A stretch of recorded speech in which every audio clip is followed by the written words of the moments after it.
I'll come to Urdu, Honorable Speaker. मैं अंग्रेजों को सुना रही थी ना भाइयों, कुछ नहीं होता, अंग्रेज सुन लें जो उनको पैसे देते हैं। अच्छा जी, और स्पीकर साहब, मुझे किसी औरत से किसी मर्द से कोई बैर नहीं है। मेरे रिश्तेदार हर सियासी पार्टी में हैं, बल्कि मुझे तो अक्सर जब हम गवर्नमेंट में थे मुझे डांटे पड़ती थी कि इसके रिश्तेदार तो पीपल में भी हैं, ANP में है, ये कॉम्प्रोमाइज है, एटसेट्रा एटसेट्रा। पिछले 2 साल में मुझ पे जितने केस हुए हैं, और आप जिस चेयर पे बैठे हैं, अल्लाह करे कि आप वही हो जिनसे हम आपकी उम्मीदें रखते हैं। इसी हाउस के स्पीकर राजा साहब ने मेरा पासपोर्ट मुझसे चुराया हुआ है एज ऑफ जून 2022। 4 कवानीन के खिलाफ ऐसा किया है और मैं कुछ नहीं कर सकती थी एज मेंबर ऑफ पार्लियामेंट। अभी भी इन्हीं के पास पड़ा हुआ है, मेरे पास फुर्सत नहीं थी कि मैं उठा लूं, लेकिन 2 साल इलीगली उन्होंने मेरा पासपोर्ट चुराया था। मुझे घर से निकाला गया from parliament lodges when I was in MNA। मुझे नहीं निकाला जा सकता था, I was supposed to stay there and 35 people came from CDA and the police. अब एक CDA पे डालता है police, I don't mind, I am sacrificing for Pakistan. ना इमरान खान ने सारी उम्र जिंदा रहना है, ना मैंने वतन के लिए सैक्रिफाइस दिया। पर जहाँ पे स्पीकर, जब मेरे जैसी औरत आप अटेम्प्ट करेंगे कि जी पीपल में जाओ, नून में जाओ, खटक के पास, तरीन के पास, मैं क्यों जाऊँ? खटक और तरीन तो पहले से मेरे रिश्तेदार थे, मेरी तो उनसे वैसे नहीं बनती थी, तो मैं उनकी पार्टी में क्यों जाऊँ? वो तो जो हमारी पार्टी थी, मुझसे नहीं लगती थी। स्पीकर साहब, यू डोंट नो मी, मैं एक लड़ाका हूँ, हमेशा से थी। मैं हर किसी के साथ लड़ती हूँ, अपनी लीडर के साथ भी लड़ी हूँ, हक के लिए लड़ती हूँ। और आज आपको ये बता दूँ कि जितना झूठ इस कुरान के नीचे बोला जा रहा है ना, आई स्वेयर टू गॉड मेरी हड्डियों में दर्द शुरू हो जाती है। ये बजट लोगों को बर्बाद करने के लिए है। और सर, आप भी पाकिस्तान में रहते हैं, आपके मुलाजिम होंगे, आपके कोई गरीब रिश्तेदार भी होंगे। ये जो बड़ी बड़ी अंग्रेजी हमें सुना रहे हैं, oh this salary tax and that digitization, sir you are destroying digitisation.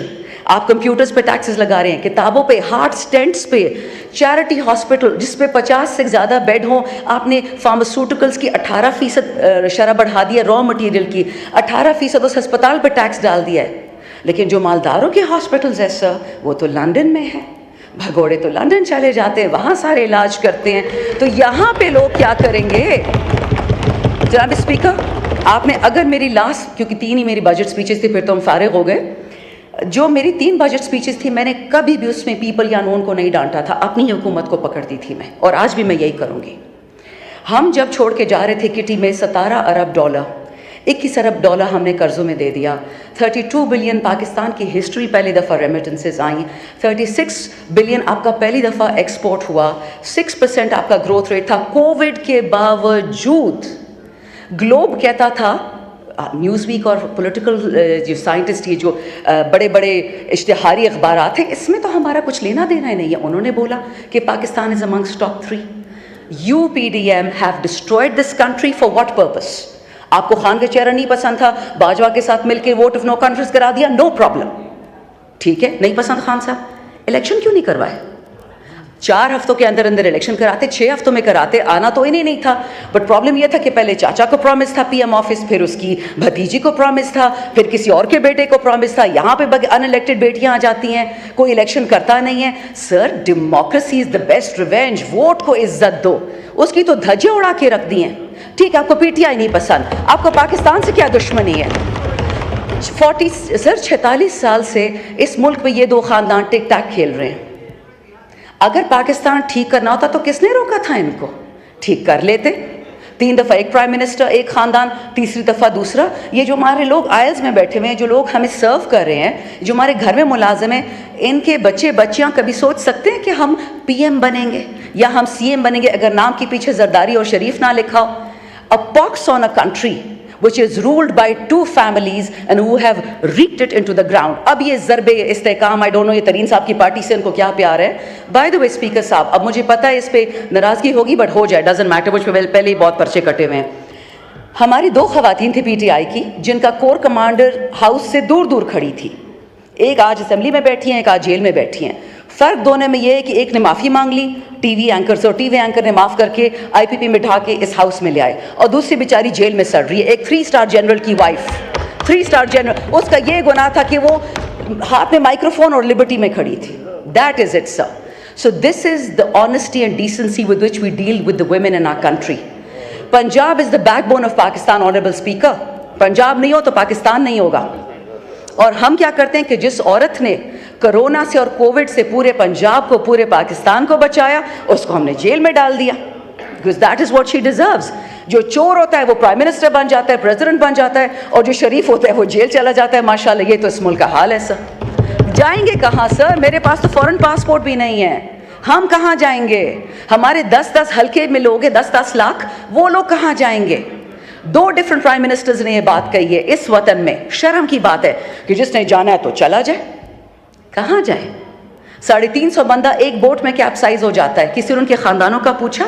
कोई पेंशन दी, कोई प्लॉट दिया, कोई तमगा दिया उनको? This is what we doing to youth. Honourable speaker, in the last 2 years आपके पाकिस्तान से 15 लाख पढ़े लिखे बच्चे बच्चियां चले गई हैं। बहुत अजीम पाकिस्तान है। एक्सपोर्ट्स की शरह देखें, फाइनेंसिंग की शरह देखें। ये हम तो नहीं कहते सर, जो किताब है ये लोग छाप रहे हैं, मैं तो उससे पढ़ के बताती हूँ। लेकिन मुझे ये बताएं कि इस पाकिस्तान के साथ करना क्या है? अब ज़रब इस्तेकाम आ गया, और ये इस्तेकाम हर दफ़ा बलूचिस्तान में और केपी में आता है, ये नहीं समझ आती। खान साहब की 3.5 साल हुकूमत थी, ना ड्रोन था ना टेररिस्ट था, एंड द सेकंड खान साहब गोज, टेररिस्ट आ जाते। But sir, you are the custodian of this house and I expect you to take this up with people who matter. अगर किसी को लगता है कि ईरान इतना बेवकूफ़ है या अफ़गानिस्तान इतना बेवकूफ़ है कि वो सिर्फ बदला केपी में या बलूचिस्तान में लेगा, ये ख्वाब देखने वाली बात है। जो पंजाब का और सिंध का ये लोग हशर करेंगे, सिर्फ आपकी सोच है। सो खुदा का वास्ता है, होश के नाखुन लें। ये आपकी जगह है, ये आपकी ताकत का सरचश्मा है, ये अवाम, हम रियासत है। Not me the MNA, my people. Talk to us, tell us what is the problem, will fix it for you. But this is no way sir, absolutely no way. Final point sir, मेरा अपना हल्का, अगर आप इजाज़त देंगे मैं थोड़ा सा एंड में पश्तो में भी बोलूँ, क्योंकि मेरे माशाल्लाह 76 साल से, तो नहीं कहूँगी 73 साल से मेरे इलाके में ख़वातीन के स्कूल नहीं बनते सर। क्योंकि केपी हमेशा हम वो हैं, कारतूस है। जिहाद में भेज दिया कश्मीर, उधर भेज दिया, उधर भेज दिया। उड़ाना हमारा सबसे आसान काम है। हमारे बच्चे उड़ा दो, हमारे बच्चियाँ उड़ा दो, हमारे पुलिस वाले उड़ा दो, हमारे फ़ौजी उड़ा दो। लेकिन जब अकाउंटेबिलिटी का टाइम आता है, अभी भी सर मैं आपको PSDP, ये मेरे पास सामने पड़ा हुआ है, PSDP में जो एलोकेशंस हो रही हैं उसमें पंजाब में 2 साल में प्रोजेक्ट पूरा होता है, सिंध में 3 साल में पूरा होता है, इस्लामाबाद में 4 साल में। और आपको पता है जनाब स्पीकर कि केपी में प्रोजेक्ट जब पूरा होगा उसी PSDP का, वो 23 साल में होगा, और बलूचिस्तान में 42 साल में होगा। ये है माशाल्लाह PSDP। मैं सूबाई या लिसानी बात नहीं करती। आई एंड ऑन दिस स्पीकर साहब, खान साहब को बहुत many people I'm sure they hate Khan साहब and they have probably every right to। लेकिन एक बात मैं बता दूं स्पीकर साहब, वो बंदा पंजाबी, सिंधी, सुनी, शिया, बलोची, AJK की बात नहीं करता, वो पाकिस्तान की बात करता है। वो कहते हैं मेरे पाकिस्तानियों, और वो इसलिए जेल में बैठा हुआ है। क्योंकि जब तक डिवाइड एंड कॉन्कर नहीं होगा, ये मुल्क गलती से कामयाब भी हो सकता है, ये मुल्क गलती से मालदार भी हो सकता है, खुशहाली आ सकती है। वो गरीब मांगता क्या आपसे स्पीकर साहब? You being the government, school, अस्पताल, सेहत कार्ड तो मरियम बीबी ने काट दिया, दवाइयों पर 18% ड्यूटी उसके चाचा ने लगा दी। सर लोग कहाँ मरे हैं ये तो बताएं।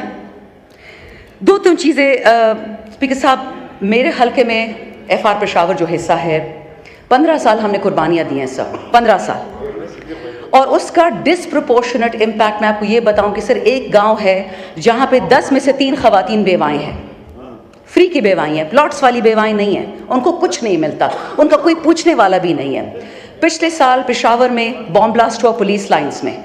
मैंने टीवी में सिर्फ ये इंटरव्यू दिया कि why is it that KP and Balochistan are always targeted as per general Musharraf's book. उसने तो डायरेक्शंस दी थी ना। उसके बाद से जी मुझ पे FIR एक सेडिशन की कटी, दूसरी कटी, परवाह नहीं है, मैं सच कह रही थी। लेकिन स्पीकर साहब, जिस हल्के ने 15 साल पाकिस्तान के लिए खून दिया है, आज उसके लिए बिजली नहीं है, और बहाने तो इतने हैं कि सर मैं शुरू करूँ ना ख़त्म ही नहीं होंगे। I won't even go into that, but let me tell you one thing sir, मैंने खुद अपने हाथ से परसों 12 फीडर खोले जो 10 महीने से बंद थे। मैं गई इलेक्ट्रिसिटी, इनका जो एनर्जी डिपार्टमेंट है, मैंने कहा मुझे कोई अंग्रेज़ी की चिट्ठी ही दिखा दे, उर्दू दिखा दे, जिसमें लिखा हो कि फीडर बंद करने की इजाज़त है इस कानून के तहत। कोई चिट्ठी नहीं है सर, कोई नोटिफिकेशन नहीं है। They are punishing KP for giving a vote to Imran Khan. और सर ये इतने बेवकूफ़ हैं, इनको समझ नहीं आती कि सितंबर में बंद हो जाएगी गर्मी। हम खान का साथ इस बात पे छोड़ेंगे कि गर्मी क्यों आती है या फीडर्स क्यों बंद है? ऐसा कभी नहीं होगा जनाब स्पीकर। अभी भी वक्त है, होश होश होश। Article 156 of the constitution, sir उसी को देख लें। तमाम सूबों को इकट्ठे उठाएं, मत करिए तफरके। आग लगने वाली है बहुत जल्दी, हमारे ही हाथ से लगेगी और फिर ये हाउस कुछ नहीं कर पाएगा। अल्लाह ने आप पे रिस्पॉन्सिबिलिटी डाली है, ये इससे डरे और किसी चीज़ से तो नहीं डरते, इस कलाम से डरे। मुल्क को ठीक करें, हम सब ने मर जाना है। इस हाउस में जितने बैठे कोई कब्र पैसे नहीं लेके गया, लेकिन खुदा का खौफ करे, वतन को फर्स्ट करे। That is why Imran Khan is in jail. Pakistan first, Pakistan always, Pakistan forever. Thank you. शुक्रिया।